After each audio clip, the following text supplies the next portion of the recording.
Chapter 4 technology acquisition, ये इसके कुछ ऑब्जेक्टिव्स हैं।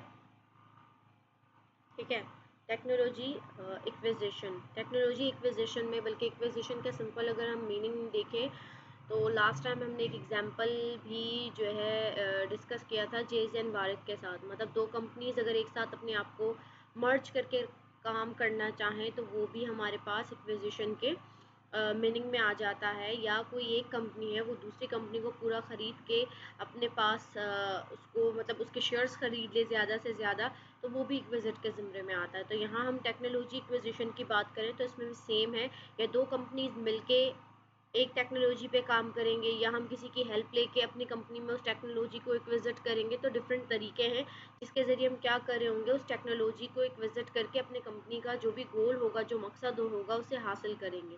तो technology can be acquired in a number of ways. Technology को हम डिफरेंट तरीक़ों से एक्वायर्ड कर सकते हैं। फॉर एग्जांपल सबसे पहला है जैसे internal research and development, internal R&D department. मतलब या तो वो इंटरनल रिसर्च एंड डेवलपमेंट में है कि अगर आपकी कंपनी खुद अपने इनसाइड ऑर्गेनाइजेशन अगर वो खुद काम करना चाहे, खुद से अपनी कोई किसी चीज़ को या किसी टेक्नोलॉजी को डेवलप करना चाहे, तो वो आपके पास आता है इंटरनली कि आपके रिसर्च एंड डेवलपमेंट के डिपार्टमेंट ने वो काम खुद किया। सेकंड आपके पास है वेंचर्स, जॉइंट वेंचर। ठीक है, जॉइंट वेंचर में जो सबसे बेस्ट एग्जांपल आपके पास है वारिद एंड जेज, दो कंपनीज हैं, उन्होंने क्या किया, एक दूसरे के साथ मर्ज होके एक ही कंपनी बन के उन्होंने क्या किया, मतलब दो कंपनीज है, दोनों ने अपनी टेक्नोलॉजी को क्या किया, मर्ज करके काम किया उस पर। ठीक है, फिर आपके पास है सब कॉन्ट्रैक्टिंग, मतलब आपने कोई कॉन्ट्रैक्ट करके उनके साथ जो है अपनी टेक्नोलॉजी और उनकी टेक्नोलॉजी में जो भी काम करना है, या आप दोनों दो कंपनीज हैं जो दोनों सेम काम करती हैं और आपको मालूम है कि अगर हम दोनों एक साथ मिलके किसी कॉन्ट्रैक्ट के बिना पर टेक्नोलॉजी पे एक साथ काम करेंगे तो आपको बहुत फ़ायदा होगा। ठीक है, फिर इसके बाद है आपके पास अलाइंसेस। अलाइंस के बेसिक मीनिंग होते हैं इत्तेहाद। ठीक है, कि दो कंपनीज मिलकर यूनिटी के साथ काम करना चाह रहे हैं। जॉइंट R&D मतलब दो कंपनीज के सिर्फ रिसर्च एंड डेवलपमेंट डिपार्टमेंट एक साथ मिलकर काम कर रहे हैं। Industry university collaboration. ठीक है, जैसे डिफरेंट यूनिवर्सिटीज़ हैं वो क्या करते हैं, डिफरेंट इंडस्ट्रीज़ के साथ कोलैबोरेट करके अपना काम कर रहे होते हैं। फॉर एग्जांपल अक्सर आपको जो है MD का नाम नज़र आ रहा होता है, या लास्ट टाइम कोरोना में अगर देखें तो किसी कराची यूनिवर्सिटी के प्रोफेसर ने कहा था कि हमारे पास उन्होंने ये चीज़ें मतलब दरियाफ्त की थी कि कोरोना का जो बेसिक सेल स्ट्रक्चर है वो चाइना से पाकिस्तान से चाइना का बहुत डिफरेंट है, मतलब चाइना का बिल्कुल अलग है, पाकिस्तान का बिल्कुल अलग है। इसीलिए फिर उन्होंने ये तजवीज़ दी थी कि शायद इसलिए हमारे पास अमवात उस वक्त कम हो रहे थे। ठीक है, नेक्स्ट है ऑर्गेनाइजेशनल चेंज। ऑर्गेनाइजेशनल चेंज में हमारे पास क्या है, हायरिंग न्यू एम्प्लॉयज़, हमने न्यू एम्प्लॉयज़ हायर किए और कोई न्यू टेक्नोलॉजी हमने बनाई। ठीक है, फिर अब हमारे पास है प्रोजेक्ट मैनेजमेंट। प्रोजेक्ट मैनेजमेंट में हम क्या कर रहे होते हैं कि न्यू टेक्नोलॉजीज़ जो है लेकर आ रहे होते हैं, या बाहर से बंदे हम लेकर आ रहे हैं कि हमारे पास एक न्यू टेक्नोलॉजी बन रही है और उसके लिए हम बाहर से बंदे लेकर आएँ और उस पर वो हमारे इस प्रोजेक्ट पे काम करें। फॉर एग्जांपल अगर हम एग्जांपल ले लें हाइपर लूप की, मतलब काइंड ऑफ UAE या बाहर के कुछ ऐसे ममालिक हैं जहाँ पे ख़ुद के लोगों में इतनी उनकी सलाहियत नहीं होती है, तो वो लेकिन पैसे उनके पास होते हैं तो वो दूसरे लोगों को हायर करते हैं और वो काम करवाने के लिए। या उनके पास जैसे CPEC की हम एग्जांपल ले लें पाकिस्तान में, तो हमारे पास पैसे इतने नहीं थे कि हम गवादर के पोर्ट को बना सकें या जो है इस पूरे प्रोजेक्ट को बना सकते, तो चाइना ने इस पर इन्वेस्ट किया है और उसके कुछ परसेंट ज़ाहिर सी बात उसने अपने पास रखे होंगे। देन हमारे पास आता है टेक्नोलॉजी ट्रांसफ़र। टेक्नोलॉजी ट्रांसफ़र में हमारे पास ये है कि आप अपने नॉलेज को क्या कर रहे हैं, किसी कंपनी के पास सेल कर रहे हैं। आपने वो टेक्नोलॉजी बनाई, आपने क्या किया, उसको आगे किसी और कंपनी के पास सेल कर लिया।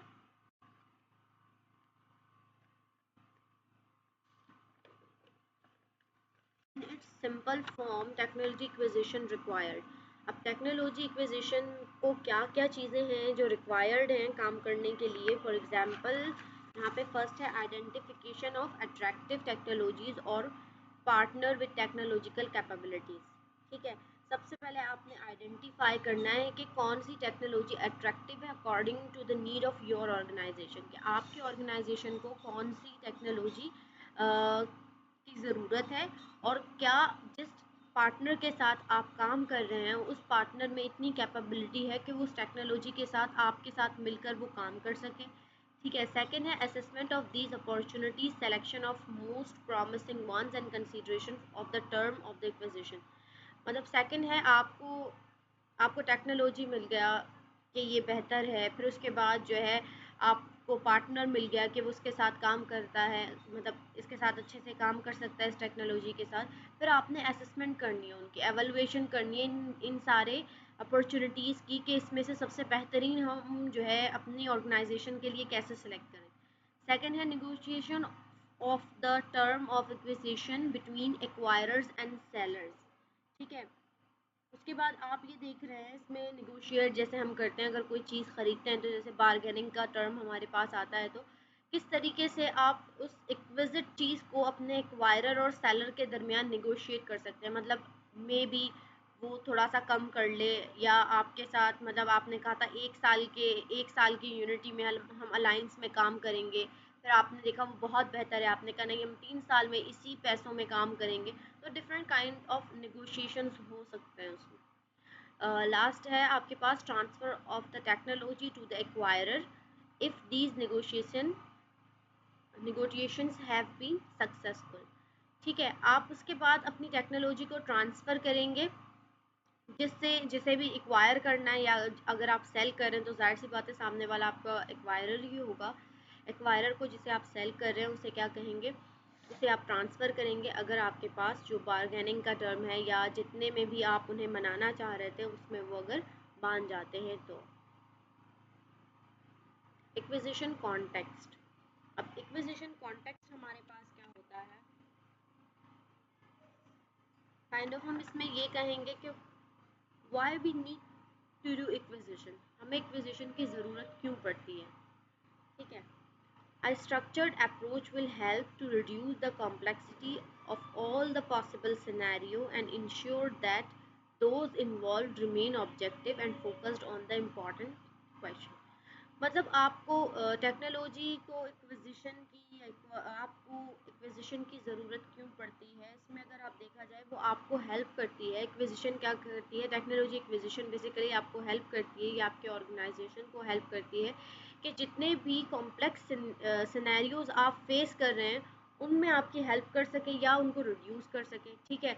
और ताकि इंश्योरिटी आपको मिले कि जो ऑब्जेक्टिव आप अपनी कंपनी के लिए हासिल करना चाह रहे हैं वो आप उन्हें हासिल कर सकें। लेकिन एक्विजिशन करते वक्त इन कुछ क्वेश्चंस हैं, जो कुछ इंपॉर्टेंट क्वेश्चंस हैं जिन पर फोकस्ड करना लाजमी है। जैसे फर्स्ट क्वेश्चन है why do we want to acquire the technology, हम क्यों एक्वायर करना चाह रहे हैं। ठीक है। Who we are going to acquire the technology from, हम किससे एक्वायर करना चाह रहे हैं या किससे एक्वायर करने जा रहे हैं।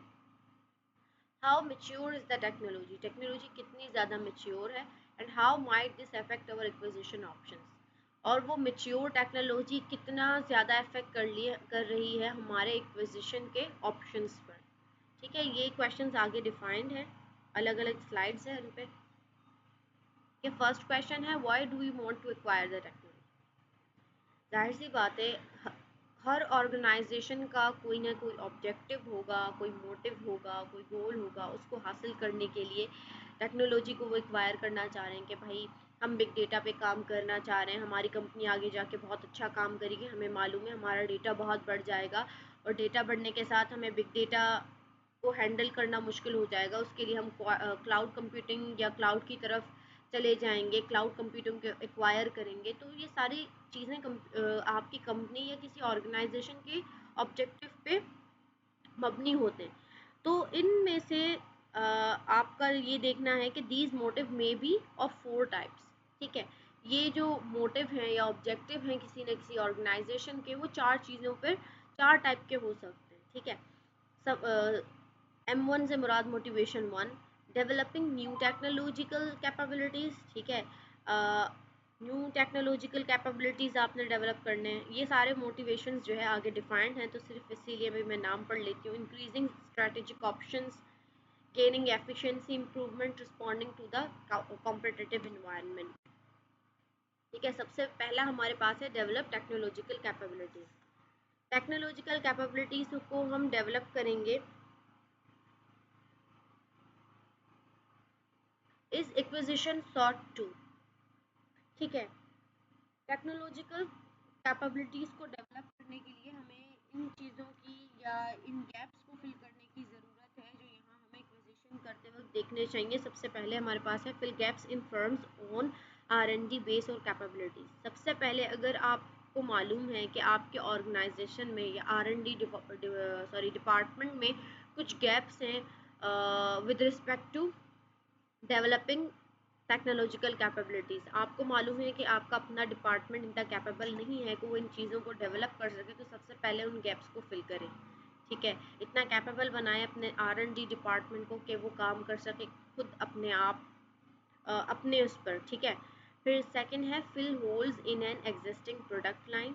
ठीक है, अगर आपके प्रोडक्ट लाइन के अंदर कोई होल्स हैं, ऐसे प्रोडक्ट लाइन अगर हम ये कहें कि जो प्रोडक्ट आप बना रहे हैं अकॉर्डिंग टू दिस, उसके लिए जो टेक्नोलॉजी यूज़ कर रहे हैं उसमें अगर कोई होल है तो वो उससे भी आप क्या करें, फिल करें।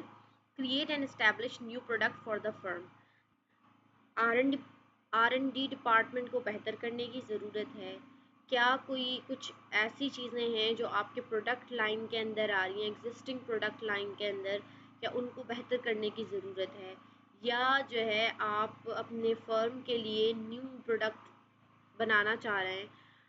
क्या जो है कुछ ऐसे आपके पास चीज़ें हैं या आपकी टेक्नोलॉजी थकी हुई है, एग्जॉस्ट होने का मतलब है कि बिल्कुल पुराना स्लो सा, क्या उसे ओवरकम करने की ज़रूरत है। ठीक है, टेक्नोलॉजी तो इन चीज़ों को या इन चारों चीज़ों को मद्देनज़र रखते हुए आपने क्या करना है, अपने डेवलपमेंट टेक्नोलॉजी की कैपेबिलिटीज़ को अपनी कंपनी के गोल्स के मुताबिक क्या करना है, बढ़ाना है।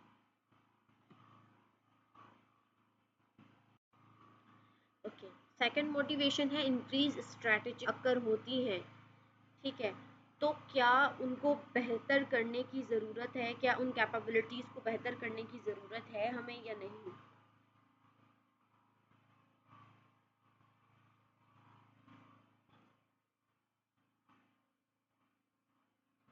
Increase strategic options is acquisition seen as, क्या आप एक्विजिशन को इस तरीके से देखते हैं कि अगर maybe an opportunity to increase capabilities in light of changes in the firm's environment, कि अगर आपके फर्म में कभी चेंजेस हों, क्या उन चेंजेस के बाद आप अपने कैपेबिलिटीज़ को बढ़ाते हैं या नहीं बढ़ाते। ठीक है, मींस आपके फर्म में पहले प्रोडक्शन होती है 100 प्रोडक्ट की प्रोडक्शन होती है। ठीक है, पर डे या पर आवर, ये जैसे भी आप कंसिडर कर लें। उसके बाद आपके इन्वायरमेंट में ये चेंजिंग आती है कि आप उससे ज़्यादा, कहीं ज़्यादा आप क्या कर रहे हैं, प्रोडक्शन आपके इसमें हो रही है। तो क्या उन प्रोडक्शन को मद्देनज़र नज़र रखते हुए आपके कैपेबिलिटीज़ को बढ़ाने की ज़रूरत है या नहीं। A way of overcoming internal technological constraint in order to enhance strategic flexibility, क्या इन्हेंस करने की ज़रूरत है आपकी कंपनी के स्ट्रैटेजी को बढ़ाने के लिए। ठीक है,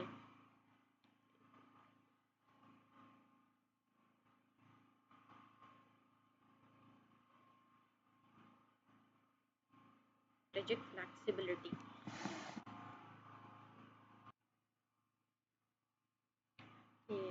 सेकंड है a way of overcoming internal technological constant in order to enhance strategic flexibility, क्या इंटरनल टेक्नोलॉजी के फ्लोज को ओवरकम करने की ज़रूरत है जिसके ज़रिए हम अपनी कंपनी के स्ट्रेटजी को इन्हेंस कर सकें या बेहतर बना सकें। लास्ट वन है a means to access the best available technology in the future. ठीक है, ताकि हम बेस्ट से बेस्ट टेक्नोलॉजी अवेलेबल कर सकें अपनी कंपनी के लिए फ्यूचर में। इम्प्रूवमेंट। ठीक है, आप क्या इम्प्रूवमेंट गेन कर सकते हैं, या आपकी कंपनी का एक मोटिव, थर्ड मोटिव ये है कि आप अपनी कंपनी के एफिशिएंसी को किस तरीके से इम्प्रूव कर सकते हैं। थर्ड मोटिव हमारे पास क्या है, गेन एफिशिएंसी इम्प्रूवमेंट, कि हम कम काम करें और एफिशिएंट काम करें और अच्छे से हमारे पास क्या हो, प्रोडक्टिविटी भी हमारी बेहतर हो। तो is the acquisition seen as a mean to, क्या एक्विजिशन को हम इस तरीके से रिड्यूस देख सकते हैं कि रिड्यूस डेवलपमेंट टाइम, अगर हमारी टेक्नोलॉजी एफिशिएंट होगी तो हमारा डेवलपमेंट टाइम क्या हो जाएगा, रिड्यूस हो जाएगा, तो कॉस्ट भी उसी पर रिड्यूस हो जाएगा। तो इससे हम कस्टमर के इंटरेस्ट को बढ़ा सकते हैं और अपने जो भी हमारे पास हमारे प्रोडक्ट का डिमांड है वो भी बढ़ सकता है। रिस्पॉन्ड टू पॉइंट्स आते हैं कॉम्पिटिटिव इन्वायरमेंट को। फोर्थ वन मोटिवेशन हमारे पास है respond to the competitive environment. अच्छा, रिस्पॉन्ड हम कैसे करेंगे कॉम्पिटिटिव इन्वायरमेंट? फॉर एग्जांपल हमारे पास जैसे जैसे कोई भी टेक्नोलॉजी डेवलप होती जाती है या उसमें एडवांसमेंट आती जाती है, तो उसके साथ साथ हमें अपनी कंपनी को या उसके यूज़ में जो टेक्नोलॉजी है उसे एडवांस करना पड़ता है। फॉर एग्जांपल हमारे पास मानी जाती थी, ठीक है,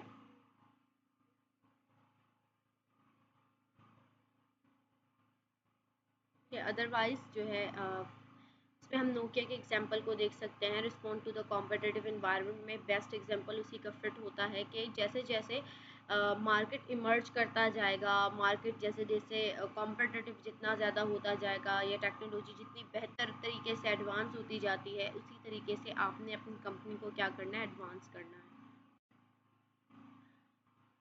सेकंड क्वेश्चन है who we are going to acquire the technology, हमें किस किस से या हम किस किस से जो है अपनी टेक्नोलॉजी को एक्वायर कर सकते हैं, उससे ले सकते हैं। ठीक है, डिफरेंट नंबर ऑफ हमारे पास सोर्सेज होते हैं। फॉर एग्जांपल प्राइवेट कंपनीज़ हैं, यूनिवर्सिटीज़ हैं, गवर्नमेंट एजेंसीज़ हैं, तो उसमें हमारे पास कुछ पोटेंशियल पार्टनर्स आते हैं। जैसे यूनिवर्सिटी के साथ हमने पार्टनरशिप कर लिया, बहुत सारी यूनिवर्सिटीज़ हैं जिसमें पार्टनरशिप करते हुए उनके हेल्प किए जाते हैं बिजनेसेस के। इसके अलावा स्टार्टअप कंपनीज़ हैं। स्टार्टअप कंपनीज़ को बहुत सारी कंपनीज़ क्या करते हैं, पैसे देते हैं या हम कह सकते हैं फ़ंड देते हैं कि आप हमारा ये प्रोजेक्ट करेंगे, लेकिन आपसे किसी को सेल नहीं करेंगे, ये हमारा ही प्रोजेक्ट होगा, स्टार्ट होगा। तो इस तरीके से डिफरेंट स्टार्टअप कंपनीज़ को भी फ़ंड देकर वो अपना काम करवाते हैं। कंसोर्टिया अगर हम देखें तो कंसोर्टिया हमारे पास होता है कि दो सिमिलर ऑर्गेनाइजेशन जो एक ही मकसद के लिए काम कर रहे हो, मिलकर काम करके जो है एक दूसरे की नीड को पूरा करें। ठीक है, तो ये है कि हम किन किन से टेक्नोलॉजीज़ को एक्वायर कर सकते हैं। नेक्स्ट हमारे पास है टेक्नोलॉजी कितनी मेच्योर है, उसकी मेच्योरिटी लेवल को हमें देखना है। मेच्योरिटी लेवल से मुराद कि जो टेक्नोलॉजी हम अपनी कंपनी के लिए एक्वायर कर रहे हैं, बेसिकली क्या वो इतना मेच्योर है कि वो हमारी कंपनी में फ़िट हो सके, हमारे कंपनी के मुताबिक उसमें चेंजेस हम लाना चाहें तो वो ला सकें। ठीक है, इस तरीके से हमें क्या करना है कि जो टेक्नोलॉजी हम सेलेक्ट कर रहे हैं अपनी कंपनी के लिए, उसकी मैच्योरिटी को हम चेक कर सकते हैं। टेक्नोलॉजी के कॉन्टेक्स्ट को हमने देखा। टेक्नोलॉजी के कॉन्टेक्स्ट में ये सारी चीज़ें थी जिसमें हमने 4 मोटिवेशंस और 3 क्वेश्चंस देखे। अब ये कुछ यूज़फुल क्वेश्चंस हैं जो हर जो है चैप्टर में हमने आस्क किए हैं, जिसमें हर चैप्टर में हमने ये देखे हैं कि अगर हम टेक्नोलॉजी को एक्वायर कर रहे हैं यहाँ पे, तो वो हमें किन किन चीज़ों का ख्याल रखना चाहिए उसको एक्वायर करते वक्त। ऐसे what type of organisation could be considered as a source for the technology, आप किस तरीके के ऑर्गेनाइजेशन को कंसिडर करेंगे कि इनसे हम टेक्नोलॉजी ख़रीद सकें, उनके की कैरेक्टरिस्टिक क्या हैं। ठीक है, उस ऑर्गेनाइजेशन का मोटिव क्या है कि वो हमें सेल कर रहा है उसको। ठीक है, alternative partnering option could be consider. ठीक है, अगर ये पार्टनर सही से नहीं, क्या हमने किसी और पार्टनर का ऑल्टरनेटिव ऑप्शन रखा है कि नहीं। ठीक है, again degree of maturity, technology कितना मेच्योर है करंटली अगर हम देखें, और what degree of maturity will the technology have at the end of the acquisition. मतलब फर्स्टली हमने उसको एक्वायर किया तो उस वक्त वो इतना मेच्योर था कि वो हमारे इस डिपार्टमेंट पे आ सकता था। एट द एंड जब हमने कम्प्लीटली उसको एक्विजिट किया अपनी कंपनी के अंदर, क्या वो हमारे सारे डिपार्टमेंट या सारी कंपनी को चला सकता है या नहीं। एक्विजिशन को एवेलुएट करना, आप किस तरीके से अपनी कंपनी के जो है जो भी आपने एक्वायर किया है वो टेक्नोलॉजी, उसको आप एवेलुएट कैसे करेंगे। ठीक है, या आप पार्टनर की बात करें, once the technology identified you need to thoroughly assess whether the proposed acquisition is likely to meet your needs। एक मर्तबा आपने टेक्नोलॉजी आइडेंटिफाई की, फिर आपको एवेलुएट करना है, एसेस करना है कि जो एक्विजिशन हम कर रहे हैं क्या वो हमारी कंपनी के नीड को मीट करता है कि नहीं। ठीक है, इसके 3 फैक्टर हैं। सबसे पहले आपने देखना है your company's ability to absorb and use the technology. आपकी कंपनी क्या एब्जॉर्ब कर सकती है, उसकी एबिलिटी क्या है। इनके आगे स्लाइड्स हैं I think. Suitability of the technology for your needs, आपके नीड पर कितना सूटेबल आता है। Capability of you and your potential partner, आपके और आपके पार्टनर की कैपेबिलिटी को देखना, उनमें कितना पोटेंशियल है काम करने की। सबसे फर्स्ट वन है अ फर्म्स एब्जॉर्प्टिव कैपेसिटी। ठीक है, आपके फर्म में कितनी कैपेसिटी है या कैपेबिलिटी है कि वो इस टेक्नोलॉजी को एब्सॉर्ब कर सके। ठीक है, its level of technical knowledge concerning the technology to be acquired. सबसे पहले आपने ये चेक करना है कि आपकी कंपनी का जो है नॉलेज कितना है, टेक्निकल नॉलेज कितना है कि वो उस टेक्नोलॉजी को हायर कर सके। उसके एक्सपीरियंस कितना है एक्वायरिंग न्यू टेक्नोलॉजी, और उसका अपना R&D के अंदर कितने कैपेबिलिटीज़ हैं उस न्यू टेक्नोलॉजी को एब्जॉर्ब करने के। आपने ये चेक करना है कि इंटेलेक्चुअल प्रॉपर्टी देखना है उस टेक्नोलॉजी को एक्वायर करने से पहले कि वो उसकी इंटेलेक्चुअल प्रॉपर्टी आया सही भी है या नहीं। ऐसा नहीं है कि वो उसकी इंटेलेक्चुअल प्रॉपर्टी पहले से ब्रीच्ड हो या जो है उसमें कॉपीराइट के इश्यूज हों और आप फिर भी उसको एक्वायर कर रहे हैं। ठीक है, और उसके अंदर कितनी कैपेबिलिटी है कि वो न्यू आइडियाज़ को एक्वायर कर सके। मतलब आप लेकर आए टेक्नोलॉजी, उसमें आपको कुछ चेंजिंग करना पड़ गई, कुछ न्यू आइडियाज़ लगाने पड़ गए और वो उस पर नहीं काम कर रहा है, तो वो हमारी कंपनी के लिए नुकसान होगा। तो कोई ऐसी टेक्नोलॉजी होनी चाहिए कि अगर हम न्यू आइडियाज़ या उसमें कुछ ऐसा गैप होना चाहिए, अगर हम उसमें न्यू आइडियाज़ या कुछ न्यू डालना चाहें तो हम उसमें ऐड कर सकें। ठीक है, not invent here syndrome is a risk for acquisition when external ideas and technologies are rejected by in-house engineers and managers। ठीक है, नॉट इन्वेंटेड हेयर का अक्सर जो है थोड़ा बहुत कंपनीज में रिस्क हम नहीं कह सकते बल्कि मसला होता है थोड़ा बहुत, कि अगर हम कोई भी चीज़ बाहर से एक्वायर करते हैं, जो इन हाउस हमारे इंजीनियर्स या मैनेजर्स होते हैं उस आइडिया को अक्सर रिजेक्ट कर रहे होते हैं कि नहीं भाई ये तो बाहर से आया हुआ है, इसमें जो है ये हो सकता है, इसमें वो हो सकता है, इसमें वो हो सकता है। ठीक है, तो ये नहीं होना चाहिए कि अगर हमारा नॉट इन्वेंटेड हेयर है तो हमारी कंपनी के अंदर इतनी कैपेबिलिटी होनी चाहिए कि हम उस चीज़ को एक्सेप्ट कर सकें। It's flexibility in adopting new routines, के आप रूटीन अगर आपकी कंपनी के चेंज हो तो उसके मुताबिक भी उसे काम करना चाहिए। इंटरनल सपोर्ट अच्छा होना चाहिए। Knowledge sharing knowledge with external partner, अगर आपके साथ कोई एक्सटर्नल पार्टनर काम कर रहा है, आपको वो चीज़ समझ में आती है तो वो नॉलेज आप अपने पार्टनर के साथ भी शेयर करें। ठीक है, applying acquire technology in new products. ठीक है, जो न्यू प्रोडक्ट आपकी कंपनी में मैन्युफैक्चर हो रहे हैं तो आप उसे न्यूली जो एक्वायर्ड टेक्नोलॉजी है उस पर भी इस्तेमाल कर सकें।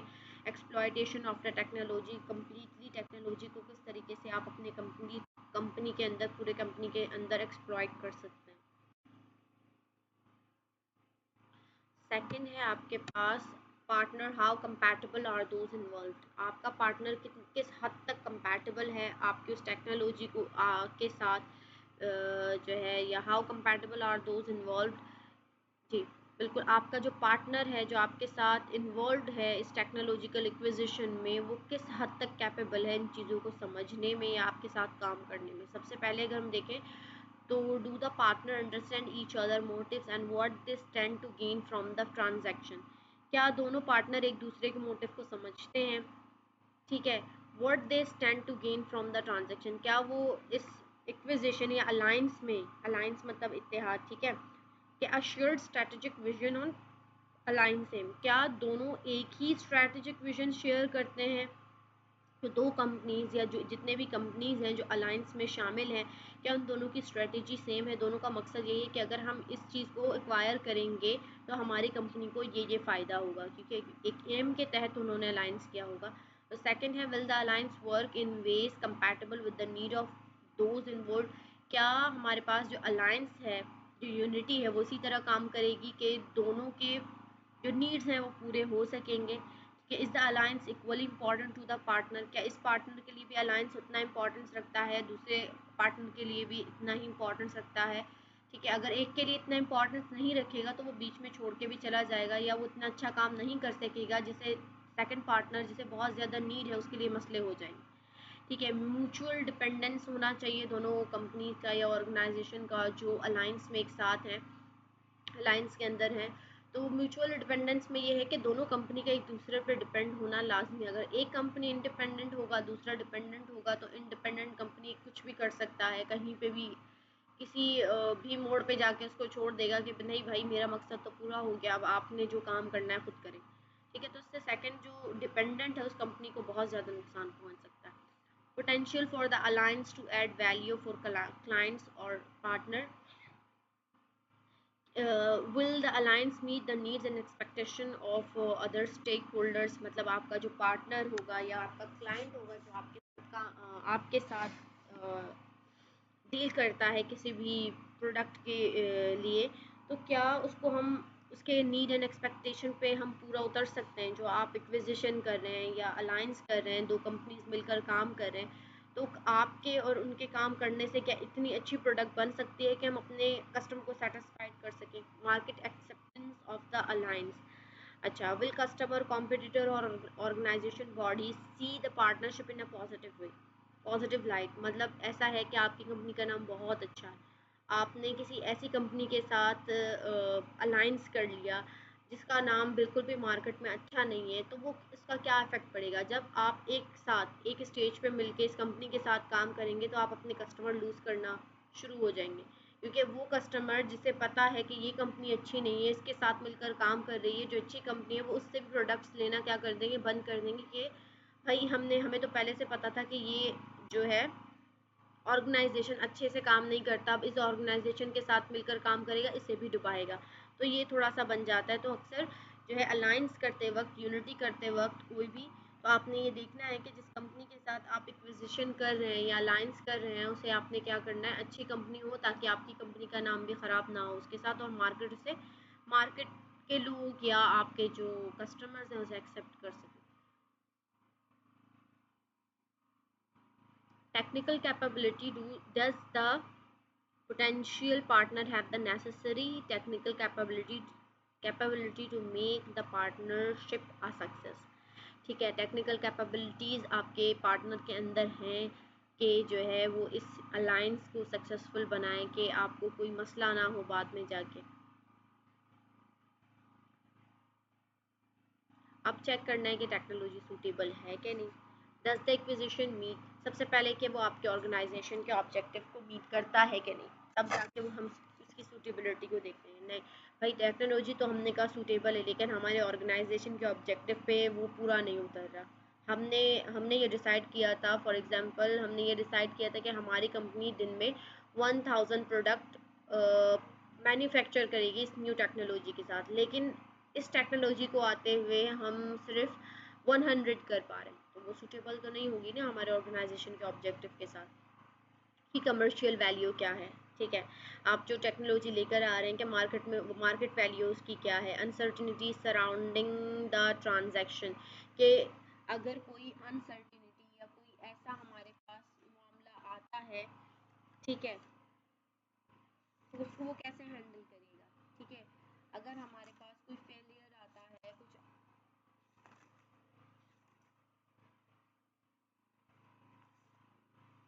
बल कितना सूटेबल आ रहा है, कि किस तरीके से हमें उसकी लाइसेंसिंग करनी है, किस हद तक हमें पे करना है, कैसे पे करना है।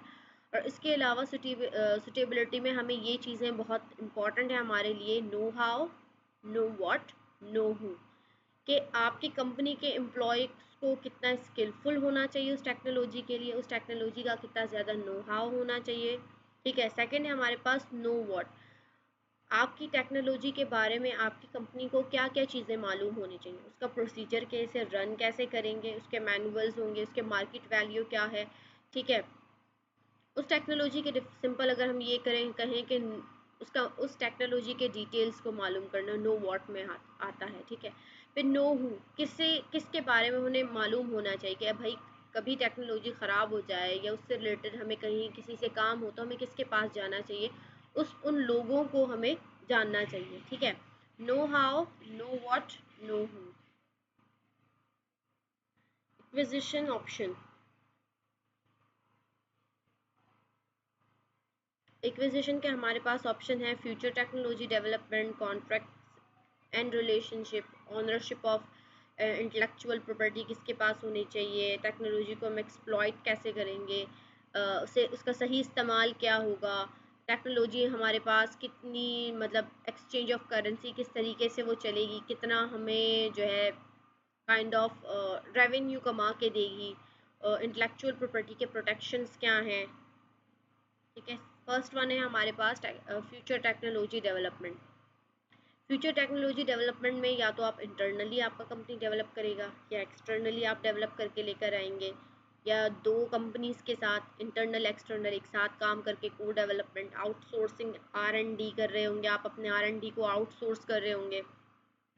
टेक्नोलॉजी की लाइसेंसिंग क्या होगी, उसको ट्रांसफ़र करना चाह रहे हैं या नहीं तो कैसे करेंगे, टेक्नोलॉजी की परचेजिंग आप कैसे, intellectual property IP protection clauses में हमें इंटेलेक्चुअल प्रॉपर्टी के प्रोटेक्शंस को देखना है कि पार्टीज चेंजिंग देयर माइंड, क्यों करना चाह रहे हैं हम आईपी प्रोटेक्शन, मे बी भाई आगे वाले ने क्या किया, अपना माइंड सेट चेंज कर लिया कि नहीं हमने ये नहीं कहा था, नॉलेज लीकेज में भी आपकी कंपनी का कोई बहुत सीक्रेट नॉलेज हो उन्होंने लीक कर दिया हो, लैक ऑफ गुड फैथ, आपको मालूम है कि भाई ये भरोसे का बंदा नहीं है लेकिन फिर भी हमें काम इसी से करवाना है, तो उसके लिए भी हम आईपी प्रोटेक्शन करवाते हैं। अंडर परफॉर्मेंस में भी आपको लगता है कि अच्छा, procrastination and delays in, procrastination and delays in reaching agreements में भी जो है जो भी काम आपने कहा है उसको करने में वो क्या करे, डिले करे, तो पार्टी के राइट क्या है, अगर कोई थर्ड पार्टी भी हमारे पास यहाँ पार्टनरशिप में है तो उसके राइट्स भी डिफाइन करना उसमें।